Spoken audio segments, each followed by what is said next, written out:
ശ്രീനാരായണ ഗുരുസ്വാമികളുടെ ജീവചരിത്രം അധ്യായം ആചാരപരിഷ്കാരം ഭാഗം 2. സാഹിത്യ സംഘങ്ങളും വായനശാലകളും ഓരോ ദേശങ്ങളിലും പ്രത്യേകം ഉണ്ടായിരിക്കേണ്ടതും അതുകൾ മൂലം വിദ്യാഭ്യാസ വിഷയത്തിൽ സമുദായത്തിന് വളരെ അഭിവൃദ്ധി ഉണ്ടാകാൻ ഇടയുള്ളതുമാകുന്നു.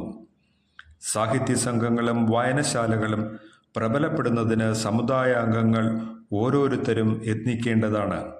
ഇങ്ങനെയുള്ള കാര്യങ്ങളിൽ ധനവാന്മാർ മൗനാവലംബികളായിരിക്കുന്നതും തീരെ പോരാത്തതാണ്. നാരായണ ഗുരുസ്വാമികൾ ജനങ്ങളുടെ അഭിവൃദ്ധിയെ ഉദ്ദേശിച്ച് അവർക്ക് ചെയ്ത ഉപദേശങ്ങളിൽ മുഖ്യമായത് എല്ലാവരും വിദ്യ സമ്പാദിക്കണമെന്നും സ്ത്രീ വിദ്യാഭ്യാസത്തിൽ പ്രത്യേകം ശ്രദ്ധിക്കണമെന്നും സാധുക്കളിൽ വിദ്യാഭ്യാസത്തിൽ അഭിരുചിയുള്ള കുട്ടികളെ പഠിപ്പിക്കുന്നതിന് സമുദായത്തിൽ ധനവാന്മാരായവർ പണം ചെലവഴിക്കണമെന്നും വ്യവസായ കാര്യത്തിൽ കഴിയുന്നത്ര പ്രവേശിച്ചല്ലാതെ ജനങ്ങളുടെ ഇടയിൽ ധനാഭിവൃദ്ധി ഉണ്ടാകുന്നതല്ലെന്നും അന്യക്ഷേത്രങ്ങളിൽ കൊടുക്കുന്ന ധനം സ്വന്തം ക്ഷേത്രങ്ങളിലേക്ക് കൊടുപ്പാൻ ഇടവരുത്തിയതിൻ്റെ ഉദ്ദേശം തന്നെ ആ വക ധനം സമുദായത്തിൽ വിദ്യാഭ്യാസവും വ്യവസായവും വർദ്ധിപ്പിക്കുവാൻ ഉപയോഗിക്കേണ്ടതിന് വേണ്ടിയാണെന്നും മേൽപ്പറഞ്ഞതിൽ നിന്ന് വ്യക്തമാകുന്നുണ്ടല്ലോ.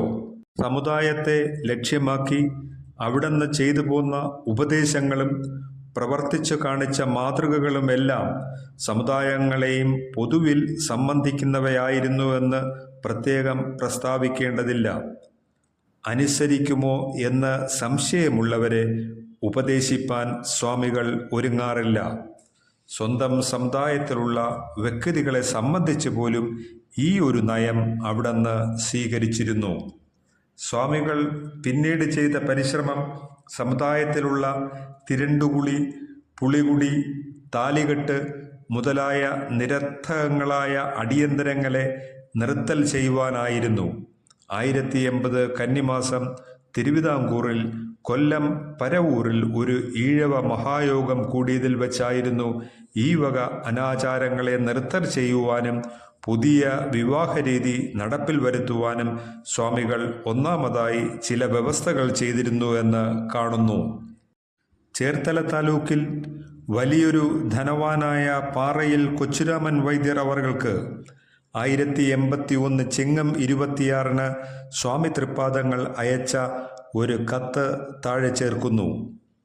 ഈഴവരുടെ ആചാര നടപടികൾക്ക് ഒരു ഐക്യരൂപവും കാലാനുസൃതമായ പരിഷ്കാരവും വരുത്തേണ്ടത് അവരുടെ ഭാവി ശ്രേയസ്സിന് ആവശ്യമാണെന്ന് തോന്നുകയാൽ ഓരോ പഴയ നടപടികളിലും കളയേണ്ട ഭാഗത്തെ കളഞ്ഞും എടുക്കേണ്ടവയെ എടുത്തും അനുഷ്ഠിക്കേണ്ട ആചാരങ്ങളെക്കുറിച്ചും വിവേകോദയം മാസികയിൽ നമ്മുടെ അനുവാദപ്രകാരം പ്രസിദ്ധപ്പെടുത്തി വരുന്നതാകുന്നു.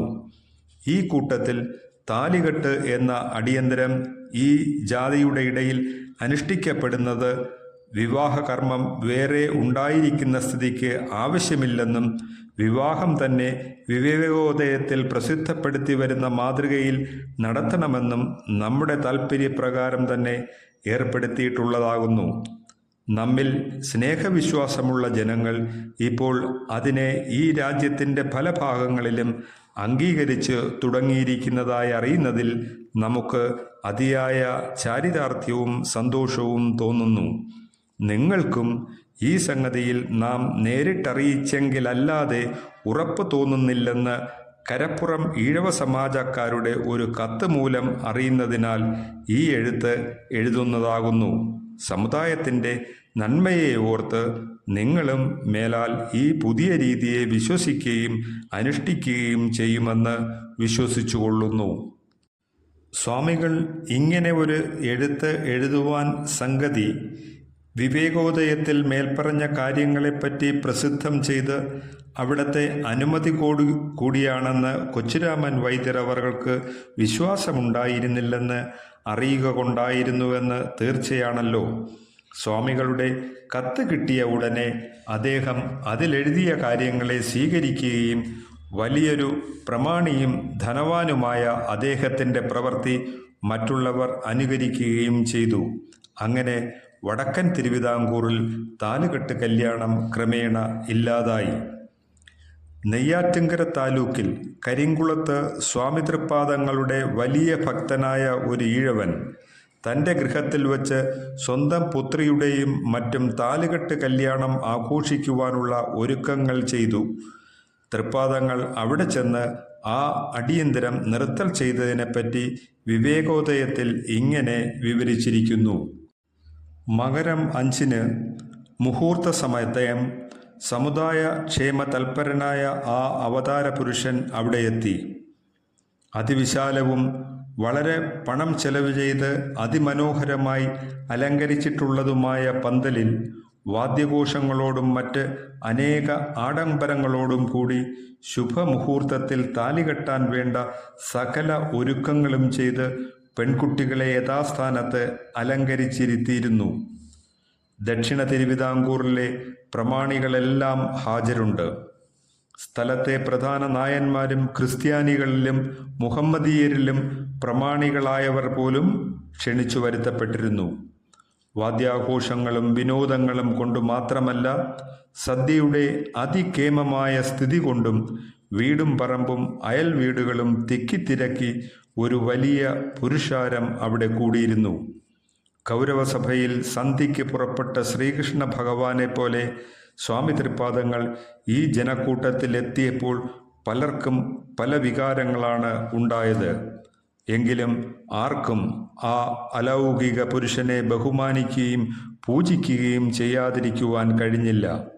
പ്രധാന പെൺകുട്ടിയുടെ അച്ഛനായ ഗൃഹനാഥനെ അടുത്തു വിളിച്ചുകൊണ്ട്, സ്വാമി, കെട്ടുകല്യാണം ആവശ്യമുള്ളതല്ല.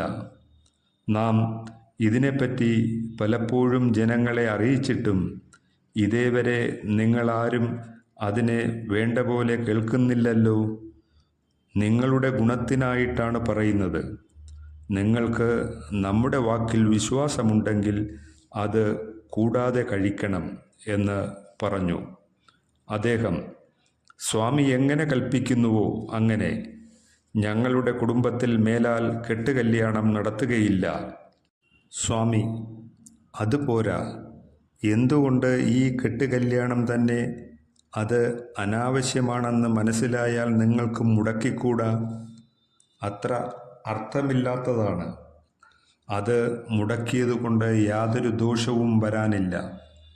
അദ്ദേഹം, കുട്ടികളുടെ കാരണവന്മാർക്കും ജനങ്ങൾക്കും പെട്ടെന്ന് അങ്ങനെ ചെയ്യുന്നത് സമ്മതമായിരിക്കുമോ എന്നറിഞ്ഞുകൂടാ. സ്വാമി, നിങ്ങൾക്ക് സമ്മതം തന്നെയോ? അതറിയട്ടെ. അവരുടെയൊക്കെ സമ്മതം നാം ചോദിച്ചുകൊള്ളാം. അദ്ദേഹം, സ്വാമി കൽപ്പിക്കുന്നത് പോലെ കേൾക്കുവാൻ എനിക്ക് പൂർണ്ണ സമ്മതമാണ്. സ്വാമി, പൂർണ്ണ സമ്മതം തന്നല്ലോ, എന്നാൽ മതി. ഇത്രയും പറഞ്ഞ് സ്വാമി കുട്ടികളുടെ കാരണവർ മുതലായവരെ അടുത്തു വിളിച്ച് ഉപദേശിക്കുകയും അവരെല്ലാവരും സ്വാമിയുടെ കൽപ്പന പോലെ ചെയ്യുവാൻ സമ്മതിക്കുകയും ചെയ്തു. ഇവിടെ ഒരു വാക്ക് പ്രത്യേകം പറയേണ്ടിയിരിക്കുന്നു.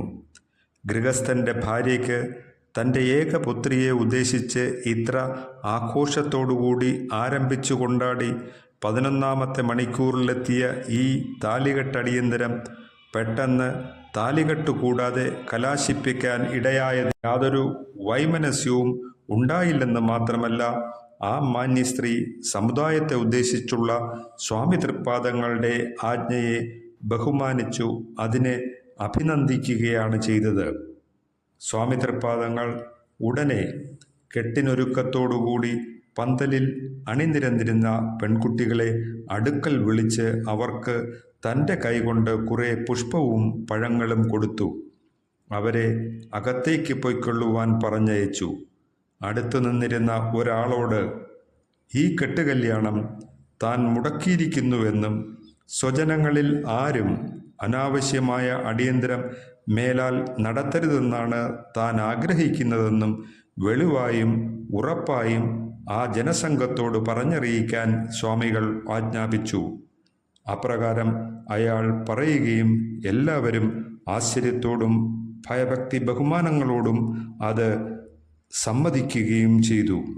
ഇങ്ങനെ അതികേമമായ ഒരു കെട്ടുകല്യാണം പന്തലിൽ വെച്ച് തന്നെ നിർത്തപ്പെട്ടു.